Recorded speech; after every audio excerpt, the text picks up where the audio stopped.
नमस्कार, मैं हूं आपके साथ नम्रता। केंद्रीय परिवहन मंत्री नितिन गडकरी आजकल बहुत चर्चाओं में हैं। एक तो उनके बयान सोशल मीडिया पर जबरदस्त तरीके से तहलका मचा रहे हैं और दूसरी तरफ साइरस मिस्त्री का जब से निधन हुआ है, रोड सेफ्टी को लेकर नितिन गडकरी कुछ ज्यादा ही सक्रिय हो गए हैं। मसलन ये समझ लीजिए कि उन्होंने एक इंटरव्यू में ऐलान तक कर दिया है कि पिछली सीट पर बैठने वाले को भी अब सीट बेल्ट लगानी होगी, ये अनिवार्य होगा और ऐसा ना करने पर न सिर्फ गाड़ी में अलार्म बजेगा बल्कि आपका चालान भी कटेगा। यानी अगर आप फ्रंट सीट पर बैठे हैं, ड्राइविंग कर रहे हैं या फिर बराबर वाली सीट पर बैठे हैं तो आपको सीट बेल्ट लगानी ही है, लेकिन अगर आप पीछे वाली सीट पर बैठे हैं तो वहां पर भी सीट बेल्ट लगाना अनिवार्य होगा।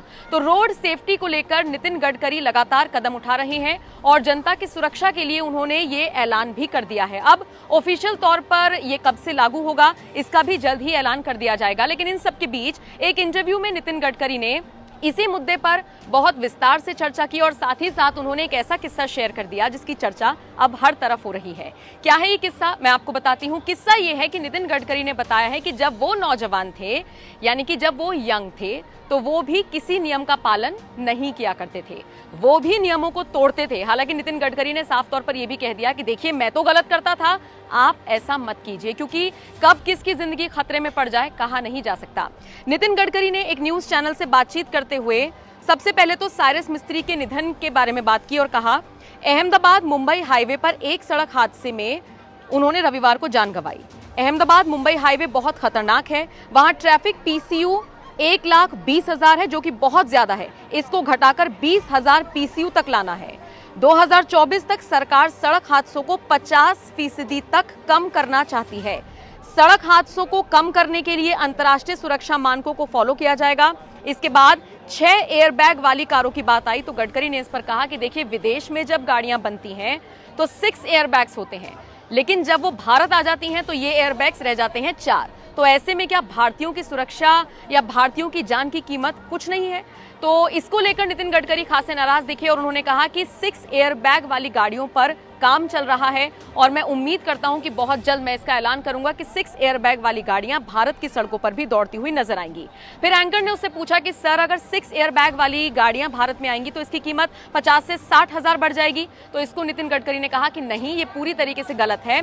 अगर बहुत ज्यादा तादाद में गाड़ियां बिकेंगी तो पर एयरबैग की कीमत 900 रुपए पड़ेगी और मुझे नहीं लगता कि ये जो पूरी कीमत होगी ये 50-60 हजार पहुंचेगी। आप अंदाजा लगा सकते हैं, 6 एयरबैग और 900 के हिसाब से ज्यादा एवरेज नहीं आएगा। तो कुल मिलाकर देखा जाए तो नितिन गडकरी आम लोगों की सुरक्षा को ध्यान में रखते हुए ये सारे कदम उठा रही हैं। लेकिन इन सब के बीच जो उन्होंने अपना किस्सा बताया कि भाई, जब मैं यंग था तो मैं ट्रैफिक रूल्स फॉलो नहीं करता था, नियम तोड़ते हुए जाया करता था, ट्रिपलिंग करता था, ये खासा चर्चा में है। हालांकि आपको बता दें, नितिन गडकरी ने भी इस बात को तवज्जो दी कि वो गलती करते थे और एक बार मैं भी आपको याद दिला दूं कि देखिए, पूरी तरीके से गलत है अगर आप नियमों का पालन नहीं करते हैं तो। साइरस मिस्त्री 70 लाख की गाड़ी में सवार थे, बहुत ज्यादा फीचर से लेस वो गाड़ी थी, लेकिन बताया जा रहा है कि सीट बेल्ट ना लगाना भी एक कारण था कि वो इस दुनिया को अलविदा कह गए। बहरहाल, नितिन गडकरी से जुड़ी इस खबर पर आपका क्या कहना है, कमेंट करके हमें जरूर बताएं।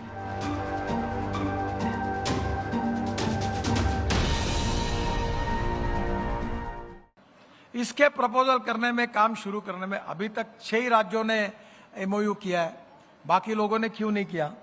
आप करिए, प्रपोजल भेजिए, आरओबी मंजूर करिए और काम कराइए जिससे आपके राज्य को फायदा होगा।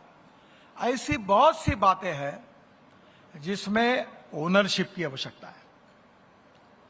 देखिए, अगर कोई एक्सीडेंट होता है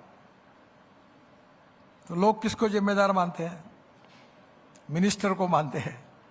उसका अगर रेलवे का एक्सीडेंट हुआ तो बोलते हैं मिनिस्टर ने रिजाइन करना चाहिए। लाल बहादुर शास्त्री ने रिजाइन किया था। हवाई जहाज गिर जाता है तो एविएशन मंत्री का रेजिग्नेशन मांगते हैं।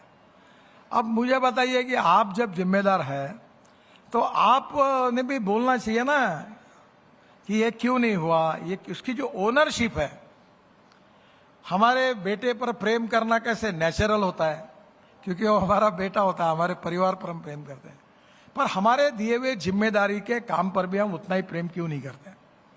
तो ये ओनरशिप आप में से अनेक लोग करते भी है। तो ये जो ओनरशिप है, ये रखकर केंद्र सरकार के सभी योजनाओं का फायदा लेकर आप काम करेंगे तो काम होगा।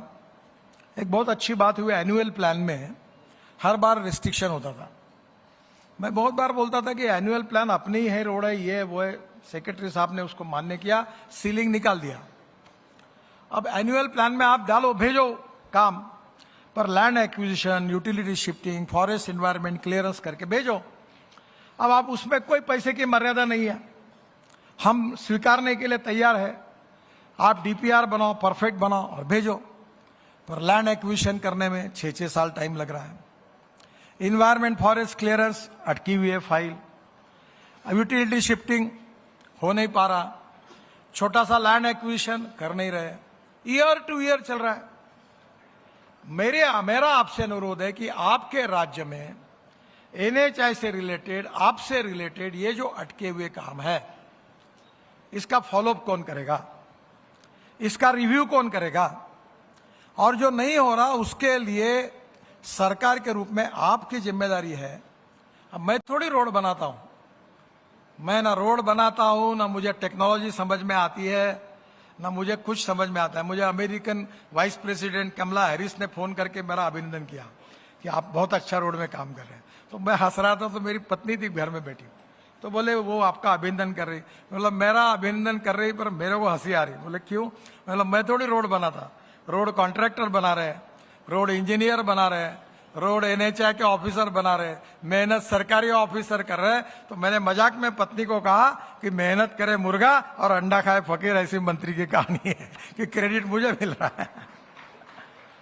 पर जैसे क्रेडिट भी मिलता है वैसे डिस्क्रेडिट भी मिलता है। एक एक्सीडेंट होने के बाद मीडिया पिटाई भी करती है। इसलिए हमें ओनरशिप लेकर, जिम्मेदारी लेकर, हमें हमारे राज्य के सभी प्रकार की समस्याओं के लिए रिव्यू मीटिंग लेनी चाहिए और रिव्यू मीटिंग में इसको रिजॉल्व करना चाहिए। और नहीं होता है तो ठोकना चाहिए। कैसे नहीं होता? आप सरकार हो, जो मंत्री बैठे हैं वो सरकार है, ये कभी होता नहीं। पर अगर सेक्रेटरी और अधिकारी कुछ भी लेकर उसके ऊपर बाद में आप जो लिखेंगे, वो संविधान ने आपको अधिकार दिया है, आप पॉलिसी मेकर हो, फिर उसकी जिम्मेदारी भी आपके पास आएगी।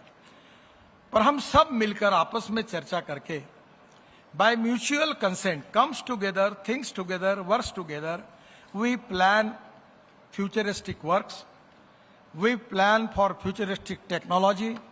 और एक बात जरूर करिए कि innovation, entrepreneurship, science, technology, research, skilled and successful practices, we name it as knowledge and conversion of knowledge into wealth is the future. ये मैं बात रोज कहता हूं। मेरा आपसे अनुरोध है, आप ट्रांसपोर्ट मंत्री हैं, मैं आपको हाथ जोड़कर अनुरोध करता हूं कि एक संकल्प करिए कि इस देश का ट्रांसपोर्ट इस देश में तैयार हुए फ्यूल पर चलेगा। इंपोर्ट खत्म होगा, प्रदूषण खत्म होगा,